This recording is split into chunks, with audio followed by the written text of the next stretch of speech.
tal, como vos vai? Ben, vou vos explicar como tedes que entregar a tarefa, que moitos xa estades facendo ben, pero hai persoas que non o están sabendo facer moi ben.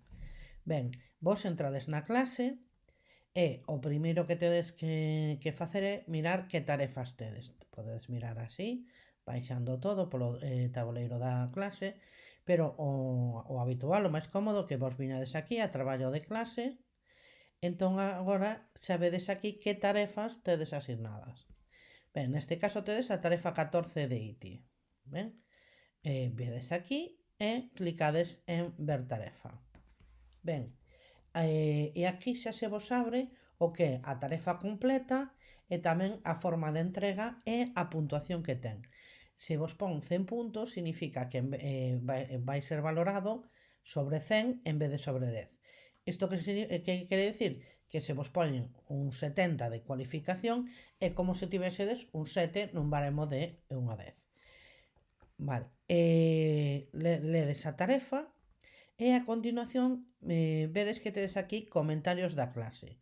Se vos facedes un comentario aquí, este comentario vai ser visible para todo o mundo, mentres que aquí, onde vedes comentarios privados, se comentades aí, só vai ver a profesora, vale?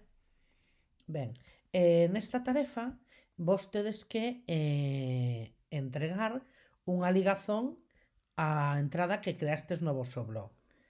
Que significa iso? Que cando vayades a entregar, tedes que ter aquí noutra pestana a páxina coa ligazón que vos queirades entregar.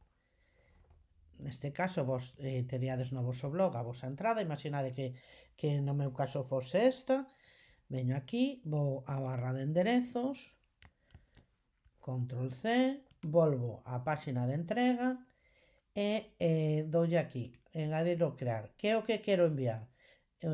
Podría ser un drive, un enlace, un arquivo. Neste caso, como unha ligazón, clico aquí, control V, pego o enderezo e engado. Vedes que aí que se está cargando ata que xa queda a ligazón aí. Vedes que se vos pon unha miniatura.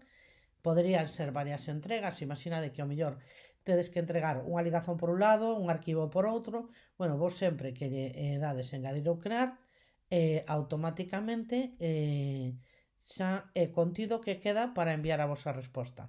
Fixadevos tamén que aparte de engadir cousas externas, tamén podemos crear documentos, presentacións, follas de cálculo ou debuxos. Unha vez que xa está listo, pois damos en entregar, clicamos en entregar, e xa vos di, queres entregar o teu traballo? Pois estamos seguros, miramos que non nos falte nada, isto é importante. Imaginade que agora nos faltase algo, damos a cancelar ou que nos arrepintamos de algo, damos a cancelar e xa está. Amañamos o que teñamos que amañar e damoslle a entregar. Agora xa estamos seguros e entregamos. Xa nos pon aquí, tarefa entregada, e xa con isto rematamos de entregar a nosa tarefa. Vale, espero que non teñades ningunha dúbida e se non xa mo deixades despois na páxina. Ata logo.